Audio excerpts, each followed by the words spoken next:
जय गुरु जी। शुक्राना गुरु जी। अनंतम अनंतम शुक्राना गुरु जी। ओम नमः शिवाय। शिव जी सदा सहाय। ओम नमः शिवाय। गुरु जी सदा सहाय। गुरु जी के चरणों में कोटि कोटि प्रणाम और सारी संगत को जय गुरु जी। जय गुरु जी। संगत जी, पहले तो मैं गुरु जी का शुक्राना करूँगी कि अभी 5 मिनट पहले ही मैंने जब शिवलिंग पर जल चढ़ाया और चंदन टीका लगाया तो नंदी महाराज पर जब मैंने टीका किया अर्पण, तो टीका लगाते ही वो ओम रूप में चेंज हो गया। ओम के दर्शन हुए मुझे नंदी महाराज के ऊपर। जय गुरु जी। शुक्राना गुरु जी। इतनी ब्लेसिंग्स देने का शुक्राना, सेवा कराने का शुक्राना, हमें इस काबिल बनाने का शुक्राना। अनंतम अनंतम शुक्राना गुरु जी। अनंतम अनंतम शुक्राना। ओम नमः शिवाय। शिव जी सदा सहाय। ओम नमः शिवाय। गुरु जी सदा सहाय। संगत जी, कल गुरु जी ने बहुत प्यारा सत्संग करवाया। मन में सुबह से भाव चल रहा था, लेकिन समझ नहीं आ रहा था कर पाऊँगी कि नहीं, और तैयारी कुछ नहीं थी, बस अचानक से सब कुछ गुरु जी ने तैयारी करवाई और सत्संग करवाया। बहुत सुंदर और बहुत बहुत भर भर के ब्लेसिंग्स दी गुरु जी ने। जय गुरु जी। शुक्राना गुरु जी। चलिए संगत जी, अगला अध्याय पढ़ते हैं गुरु जी की कृपा से। हमने अध्याय 11 और 12 की समाप्ति की थी कल, आज हम अगला अध्याय पढ़ रहे हैं। जय गुरु जी। शुक्राना गुरु जी। जय। ब्रह्मा जी की आज्ञा से दक्ष द्वारा मैथिनी सृष्टि का आरंभ अपने पुत्र हर्यश्व और शबलाश्व को निर्वृत्त मार्ग में भेजने के कारण दक्ष का नारद को शाप देना। ओम नमः शिवाय। ब्रह्मा जी कहते हैं, नारद, प्रजापति दक्ष अपने आश्रम पर जाकर मेरी आज्ञा पा हर्ष भरे मन से नाना प्रकार की मानसिक सृष्टि करने लगे। उस प्रजा सृष्टि को बढ़ती हुई ना देख प्रजापति दक्ष ने अपने पिता मुझ ब्रह्मा से कहा। दक्ष बोले, ब्राह्मण तात प्रजानाथ, प्रजा बढ़ रही है। प्रभु, मैंने जितने जीवों की सृष्टि की थी वे सब उतने ही रह गए। प्रजानाथ, मैं क्या करूं? जिस उपाय से ये जीव अपने आप बढ़ने लगे वह मुझे बताइए, तदनुसार मैं प्रजा की सृष्टि करूंगा, इसमें संशय नहीं है। ओम नमः शिवाय। ब्रह्मा जी ने कहा, तात प्रजापति दक्ष, मेरी उत्तम बात सुनो और उसके अनुसार कार्य करो। सुरश्रेष्ठ भगवान शिव तुम्हारा कल्याण करेंगे। प्रजेश प्रजापति पंचजन की जो परम सुंदरी पुत्री अस्कनी है, उसे तुम पत्नी रूप से ग्रहण करो। स्त्री के साथ मैथुन धर्म का आश्रय ले तुम पुनः इस प्रजा सर्ग को बढ़ाओ। अक्सनी जैसी कामनी के गर्भ से तुम बहुत सी संतानें उत्पन्न कर सकोगे। तदंतर मैथुन धर्म से प्रजा की उत्पत्ति करने के उद्देश्य से प्रजापति दक्ष ने मेरी आज्ञा के अनुसार वीरण प्रजापति की पुत्री के साथ विवाह किया। ओम नमः शिवाय। अपनी पत्नी वीरिनी के गर्भ से प्रजापति दक्ष ने 10,000 पुत्र उत्पन्न किए, जो हर्यश्व कहलाए। मुने वे सब के सब पुत्र समान धर्म का आचरण करने वाले हुए। पिता की भक्ति में तत्पर रहकर वे सदा वैदिक मार्ग पर ही चलते थे। एक समय पिता ने उन्हें प्रजा की सृष्टि करने का आदेश दिया। तात तब वे सभी दक्षायान नामधारी पुत्र सृष्टि के उद्देश्य से तपस्या करने के लिए पश्चिम दिशा की ओर गए। वहां नारायण सर नामक परम पावन तीर्थ है, जहाँ दिव्य सिंधु नद और समुद्र का संगम हुआ है। उस तीर्थ जल का ही निकट से स्पर्श करते उनका अंतकरण शुद्ध एवं ज्ञान से संपन्न हो गया। उनकी आंतरिक मल राशि धुल गई और वे परम हंस धर्म में स्थित हो गए। दक्ष के वे सभी पुत्र पिता के आदेश में बंधे हुए थे, अतः मन को सुस्थिर करके प्रजा की वृद्धि के लिए वहां तप करने लगे।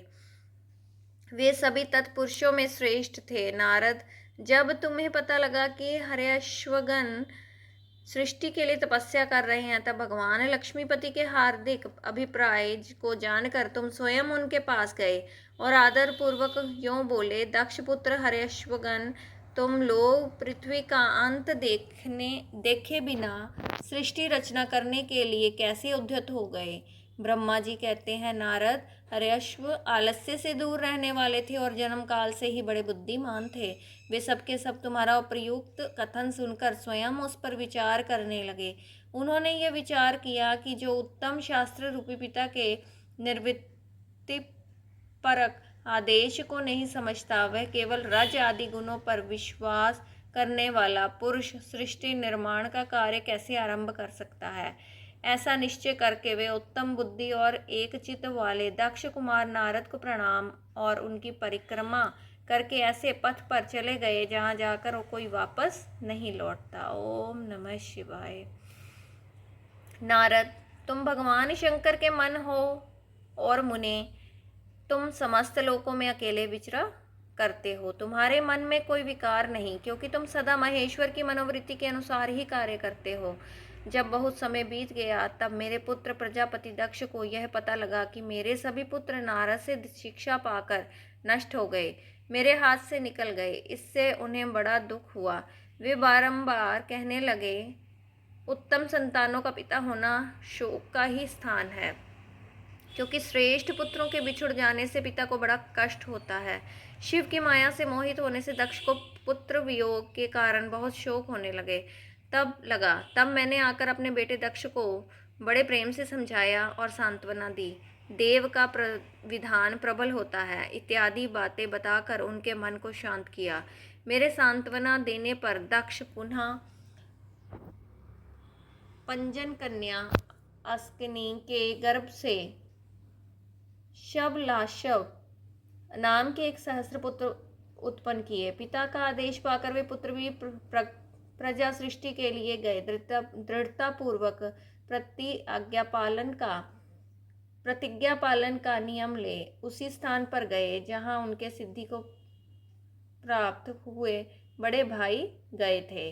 ओम नमः शिवाय। नारायण सरोवर के जल का स्पर्श होने मात्र से उनके सारे पाप नष्ट हो गए, अंतकरण में शुद्धता आ गई और वे उत्तम व्रत के पालक शबलाशव ब्रह्म प्रणव का जप करते हुए वहां बड़ी भारी तपस्या करने लगे। उन्हें प्रजा सृष्टि के लिए उद्यत जान तुम पुनः पहले की ही भांति ईश्वरीय गति का स्मरण करते हुए उनके पास गए और वहीं बात कहने लगे जो उनके भाइयों से पहले कह चुके थे। मुने, तुम्हारा दर्शन अमोघ है, इसलिए तुमने उनको भी भाइयों का ही मार्ग दिखाया।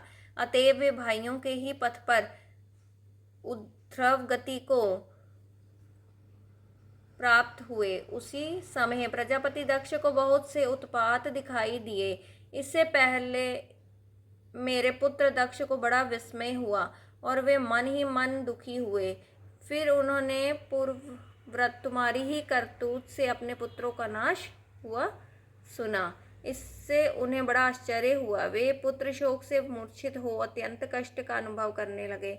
फिर दक्ष ने तुम पर बड़ा क्रोध किया और कहा, यह नारद बड़ा दुष्ट है। देववश उसी समय तुम दक्ष पर अनुग्रह करने के लिए वहां आ पहुंचे। तुम्हें देखते ही शोकावेश से युक्त हुए दक्ष के ओष्ठ रोष से फड़कने लगे। तुम्हें सामने पाकर वे धिक्कारने और निंदा करने लगे। दक्ष ने कहा, ओ नीच, तुमने ये क्या किया? तुमने झूठ मूठ साधुओं का, ओम नमः शिवाय, हर हर महादेव, साधुओं का बाना पहन रखा है। इसी के द्वारा ठग कर हमारे भोले भाले बालकों को जो तुमने भिक्षुओं का मार्ग दिखाया है, ये अच्छा नहीं किया। तुम निर्दय और शठ हो, इसलिए तुमने हमारे इन बालकों के जो अभी ऋषि ऋण, देव ऋण और पितृ ऋण से मुक्त नहीं हो पाए थे, लोक और परलोक दोनों के श्रेय का नाश कर डाला। जो पुरुष इन तीनों ऋणों को उतारे बिना ही मोक्ष की इच्छा मन में लिए माता पिता को त्याग कर घर से निकल जाता है, सन्यासी हो जाता है, वह अधोगति को प्राप्त होता है। तुम निर्दय और बड़े निर्लज हो, बच्चों की बुद्धि में भेद पैदा करने वाले हो और अपने यश को स्वयं ही नष्ट कर रहे हो। मूढ़मते, तुम भगवान विष्णु के पार्षदों में व्यर्थ ही घूमते फिरते हो। अधमाधम, तुमने बारंबार मेरा अमंगल किया है, अतः आज से तीनों लोकों में विचरते हुए तुम्हारा पैर कहीं स्थिर नहीं रहेगा, अथवा कहीं भी तुम्हें ठहरने के लिए सुस्थिर ठोर ठिकाना नहीं मिलेगा। ओम नमः शिवाय। नारद, यद्यपि तुम साधु पुरुषों द्वारा सम्मानित हो, तथापि उस समय दक्ष ने शोकवश तुम्हें वैसा शाप दे दिया। वे ईश्वर की इच्छा को नहीं समझ सके। शिव की माया ने उन्हें अत्यंत मोहित कर दिया था। मुने, तुमने उस शाप को चुपचाप ग्रहण कर लिया और अपने चित्त में विकार नहीं आने दिया। यही ब्रह्म भाव है। ईश्वर कोटि के महात्मा पुरुष स्वयं शाप को मिटा देने में समर्थ होने पर भी उसे सह लेते हैं। ओम नमः शिवाय। संगत जी, यहाँ अध्याय 13 की समाप्ति होती है। चलिए गुरु जी से आज्ञा ले लेते हैं। उससे पहले मुझसे कोई भी त्रुटि हो गई हो तो गुरु जी मुझे क्षमा करें, और संगत जी आपसे भी माफ़ी चाहूँगी। ओम नमः शिवाय। शिव जी सदा सहाय। ओम नमः शिवाय। गुरु जी सदा सहाय। जय गुरु जी। शुक्राना गुरु जी। तन तन गुरु जी। बेअंत शुक्राना गुरु जी महाराज का। बेअंत शुक्राना। संगत जी, कल एक नए अगले अध्याय के साथ आपके सामने फिर हाजिर होंगी। तब तक के लिए आप स्वस्थ रहें, मस्त रहें, अपना ध्यान रखें। जय गुरु जी संगत जी।